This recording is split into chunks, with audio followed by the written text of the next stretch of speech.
ये बैंक और LIC के जरिए 2 लाख करोड़ यानी उसके ऊपर नुकते कितने आते हैं वो आप देखिए, क्योंकि मेरा मैथमेटिक्स बड़ा कच्चा है। इतना बड़ा पैमाने पे कर्जा दिया गया है, कोई भी कंपनी को इस तरह से कर्जा नहीं दिया जाता। और ये कर्जा मोदी साहब के डायरेक्टिव्स के जरिए दिया गया है। SBI की पुरानी एक्स चेयरमैन भट्टाचार्य ने ये साफ बात कही है कि हमें बोला गया कि ये पैसे दे दो, इसलिए हमने दिए, दबाव की वजह से दिए गए। अभी LIC से कम से कम 53,000 करोड़ रुपए दिए गए और यहाँ एम्प्लॉय 4 दिन में 18,000 करोड़ रुपए का नुकसान हो गया है 4 दिन में। अभी हर दिन होता है, ये जा रहा है, ये 4 दिन की बात बताओ। ऐसा यहाँ ये LIC CD देशमुख साहब ने उसका नेशनलाइजेशन किया, क्योंकि लोग जो अपना इंश्योरेंस निकालते हैं उसका जो पैसा है वो बरकरार रहना चाहिए, उसको फिर वापस मिलना चाहिए। वो कोई बीमार पड़ा तो उसको फ़ायदा होना चाहिए, उसके बच्चों को फ़ायदा होना चाहिए, उसके माँ बाप को फ़ायदा होना चाहिए। इसलिए ये LIC का नेशनलाइजेशन उन्होंने किया, क्योंकि प्राइवेट कंपनी ये कर नहीं रही। आज प्राइवेट कंपनियां भी हैं, कुछ 27 प्राइवेट कंपनियां हैं, तो भी सब लोग पसंद कौन से कंपनी को करते हैं? LIC को करते हैं। क्यों?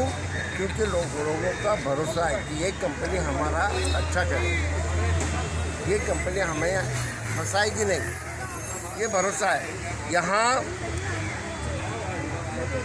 कितने insurance holder 29 crore insurance holder से 29 करोड़, यानी इतने बड़े पैमाने पे देखो, जो भी इतने बड़े पैमाने पे कोई भी कंपनी में लोगों ने इंश्योरेंस नहीं लिया है, खाली LIC में। यहाँ 1,17,000 एम्प्लॉयज़ काम करते हैं। ये लूट है, सारे लोगों को लूटने का काम ये कंपनी हो रहा है और इसका जिम्मेदार मैं ये एम्प्लॉयज़ बिल्कुल नहीं, इसके जिम्मेदार ये सरकार है, सरकार की वजह से हो गया है। मैं चेयरमैन साहब को भी ये नहीं करूँगा, लेकिन उन्होंने हिम्मत दिखानी चाहिए थी। आज मुंबई कांग्रेस के अध्यक्ष भाई जगताप जी के मार्गदर्शन में हम लोग ने सांता क्रूज LIC के सामने धरना प्रदर्शन लिया था। आज ये महाराष्ट्र सरकार के हुकुमशाही देवेंद्र फडणवीस, जिनके गो खाते के मिनिस्टर है, वो पुलिस को उन्होंने ताकीद किया था कि आंदोलन नहीं होना चाहिए, लेकिन ये हुकुमशाही के खिलाफ हम लोग ने आंदोलन किया। और LIC के बारे में अगर बात करें तो LIC के 65 साल के ऊपर LIC हो गई है। एक विश्वास था ज़िंदगी के साथ भी, ज़िंदगी के बाद भी। एक उनका जो नारा था LIC का, वो किधर ख़त्म होने की कोशिश आज केंद्र सरकार, मोदी सरकार के माध्यम से अदानी को जिस तरह से ये लोग ने LIC का पैसा देके आज LIC को जो खतरे में लाया हुआ है और जो लोगों का विश्वास LIC के ऊपर था वो किधर कम करने की कोशिश आज इस मोदी सरकार ने की है। इसके खिलाफ धरना प्रदर्शन हम लोग ने भाई जगताप के मार्गदर्शन से यहाँ पे किया है। जिला के जगदीश अमीन जी, हमारे जिला GS पप्पू भाई ठाकुर जी, महिला अध्यक्ष अनिशाताई ये भी साथ में थी। हमारे सब ऑर्गेनाइज़र पूरे ज़िले के बिंदु त्रिपाठी हमारे साथ में थे और बहुत अच्छी तरह से कार्यकर्ताओं ने इसमें आंदोलन में सहभाग लिया।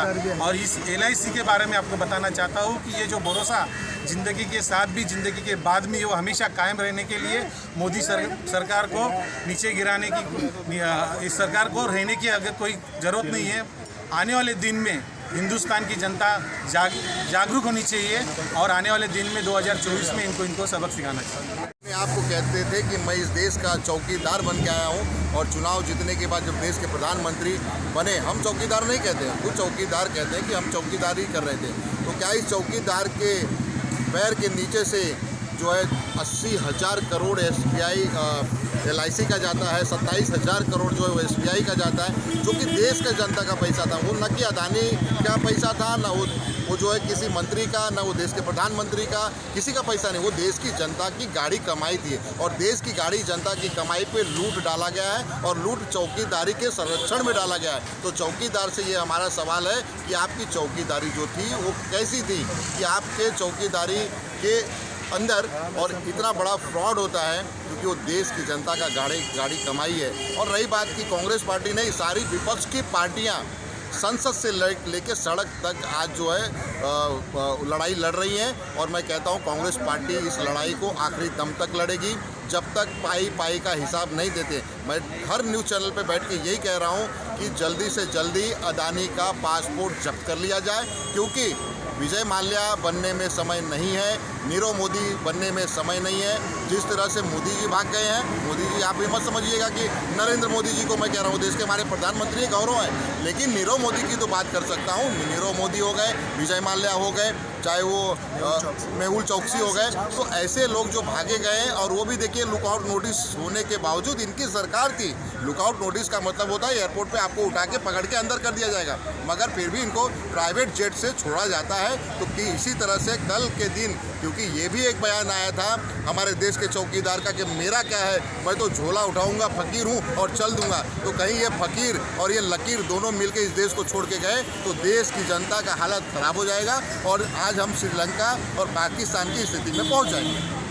आपने देखा होगा आज पूरे देश में, भारत देश में LIC और SBI के खिलाफ धरना प्रदर्शन हो रहा है, मगर दुर्भाग्य है महाराष्ट्र जैसे मुंबई जैसे शहर में मोदी सरकार और शिंदे फडणवीस की जो सरकार है, इन्होंने आदेश दिया था कि कांग्रेसी को कहीं भी करने मत देना। आज आपने देखा होगा भारी तादाद में नॉर्थ सेंट्रल जिला में जगदीश अमीन के लीडरशिप में और भाई जगताप जी के आदेश अनुसार तो पूरे मुंबई में कार्यक्रम हो रहा था, तो यहाँ भी हो रहा था, मगर पुलिस ने सांताक्रूज पुलिस स्टेशन के लोगों को आदेश था ऊपर से कि कांग्रेस के कार्यकर्ताओं को धरना प्रदर्शन करने न दिया जाए। इसका मैं कड़े शब्दों में निषेध करतो। मोर्चा काढला किंवा कुठलं पण ॲक्शन घेतलं काँग्रेस पक्षाने तर कधी कुठल्या ह्याला आम्हाला पोलिसांना पुढं करून आम्हाला पुढे मागे टाकतात। कुठल्याच गोष्टीचं म्हणजे आम्ही कोणाकडे आमचं रडगाडे राहत हे ह्या पैशाचा जेवढा घोटाळा होतो, एवढे प्रधानमंत्री एवढे मोठे भाषण देतात, तर त्यांना कमीत कमी हे तर कळलं पाहिजे हा गरिबांचा मेहनतीचा पैसा आहे। त्याच्यामध्ये तुम्ही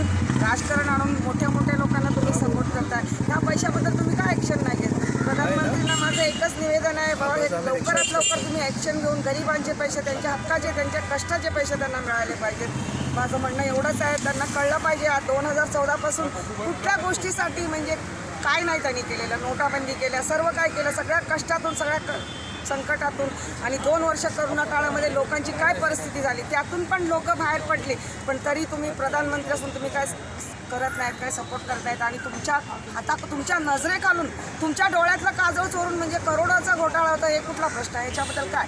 आणि आम्ही काय ॲक्शन घेतलं की काँग्रेस पक्षाने कुठं ॲक्शन घेतलं की लगेच काँग्रेस पक्षाला उचलतात टाकतात, इथपासून आमचे राहुल गांधी असतात, सोनिया गांधी असतात, त्यांना पण लगेच अरेस्ट करतात, लगेच त्यांच्यावरती आरोप लावायला काय कमी करत नाही। आणि जोपर्यंत हे सत्याच्या बाजूला आमच्या बाजूला येत नाही ना तोपर्यंत आम्ही काँग्रेस पक्ष असंच करत राहील, असंच प्रत्येक वेळेला आंदोलन करत राहील, संप करत राहील। आणि इस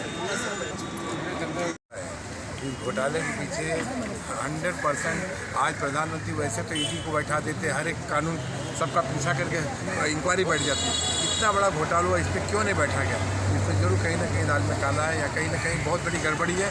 मेरा यही सरकार से कहना है कि इस पर सख्त से सख्त कार्रवाई करें। गरीबों का पैसा लगा हुआ है, अगर डूबेंगे तो गरीब डूबा जाएगा। और मेरा यही कहना है खाली प्रधानमंत्री से इसके ऊपर जल्द से जल्द इंक्वायरी बैठाई जाए और इसका नतीजा पा रहा है। आज के कार्यक्रम के बारे में बताइए आप। आज का जो कार्यक्रम है, जोर से बोलिए। आज का कार्यक्रम जो अडानी कंपनी ने इतना बड़ा घोटाला किया है, गरीबों का पैसा उन्होंने घोटाले में सब गवा दिया है। मैं ऐसा बड़ी कोई बात नहीं करता, एक मैं आम आदमी का प्रश्न करता हूँ। गरीब आदमी एक LIC पे विश्वास करता है, लोगों का उस पर विश्वास था, वो गरीब आदमी ने उसमें अपना पैसा डाला क्योंकि वहाँ सेफ रहेगा, ऐसा उनको विश्वास था। आज अडानी कंपनी ने उनके पैसे LIC के डुबा दिए, तो उन गरीब लोगों का जिम्मेदार कौन होगा? सेबी होगी, सरकार होगा या कौन होगा? लोग ये प्रश्न करते नहीं। गरीबों उनके पैसे से मतलब है, तुम्हारा सेबी क्या है, तुम्हारी सरकार क्या कर रही है, उनका शेयर कहाँ जा रहा है, उनको कुछ समझ में नहीं आता। मेरा सवाल एक ही है कि उन गरीब का पैसा अगर डूब गया तो उसका जिम्मेदार कौन होगा? इसके विरोध में कांग्रेस पार्टी रोड पे होती है, सड़क पे उतरी है, और जब तक इसका जब तक इसकी इंक्वायरी नहीं होती हमारे कार्यकर्ता हर जगह इसके विरोध में प्रोटेस्ट करते रहेंगे।